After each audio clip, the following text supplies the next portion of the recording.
ተስፋውን በፈጣሪ ላይ ያደረገ በገፉት ሰዎች ፊት በኩራት ይቆማል። ሰላም ቤተሰብ እንዴት ናችሁ? ደህና ናችሁ ወይ? እኔ በጣም ደህና ነኝ፣ እግዚአብሔር ይመስገን። ባላችሁበት ሰላማችሁ ብዝት ይበልኝ። ጨረቃዎቹ ሰሞኑን ጥፍት ተለውብናል። ትናንትና ቪዲዮ አልለቀቁም፣ ቲክቶክ ላይም ፖስት አላደረጉም።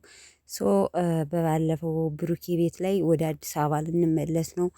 ቡታጅራ ከቤተሰብ ጋር ያለን ፕሮግራም አብቅቷል። እንግዲህ ወደ ስራ ወደ ትምህርት ልንመለስ ነው ብለው ነበረ። ትናንት ቪዲዮ አልለቀቁም። አልናፈቋችሁም? አንዳንድ ቀን ማለት ቢያንስ ትናንትና እንትን ባይሉ እንኳን በራሳቸው ቤት ባይለቁ እንኳን ሼር ያደርጋሉ፣ በሰው ቤት ይጋበዛሉ። ትናንት ግን ሀይሚም ብሩኬም ሼር አላደረጉም፣ ምንም አይነት እንትን አላሉም ማለት ነው። እና ተናፍቀዋል። ሀይሚዬ አንድ ስቶሪ ላይ ሼር ያደረገችው አለ። ስቶሪ ላይ በነገራችን ላይ ኢንስታግራም ላይም አንዳንድ ነገሮችን ሼር ታደርጋለች።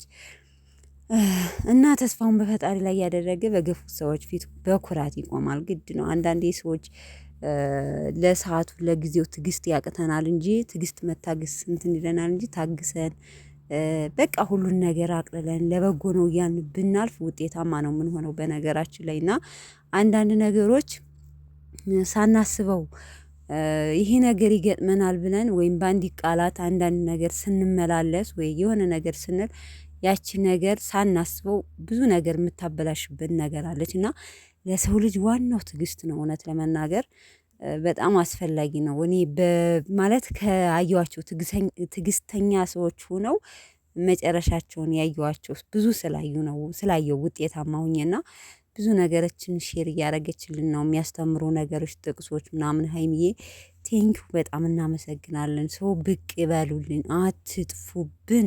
ጨረቃዎች እየጠፋችሁ ነው፣ አትጥፉብን። ቢያንስ ብቅ ይበሉልን በቀን አንዴ ማለት ነው።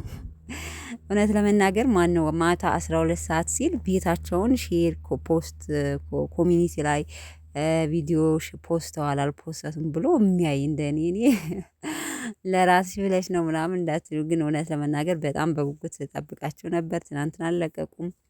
እንግዲህ ዛሬ ደግሞ እንጠብቃቸዋለን። ቢያንስ በሀይሚ ቤት ይለቃሉ ብለን እንገምታለን።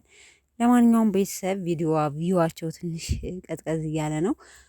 ብሩኬም ትንሽ እየቀዘቀዘበት ስለሆነ ብዙም አንዳንዴ ቀዝቀዝ ስላልባችሁ የሆነ አለ አይደለ እንትን ይላችኋልና ለማንኛውም ቤተሰቦች፣ የጨረቃ ፋሚሊ ወዳጆች ቪዲዮን ላይክ ማድረጋችሁን አትርሱ። እወዳችኋለሁ።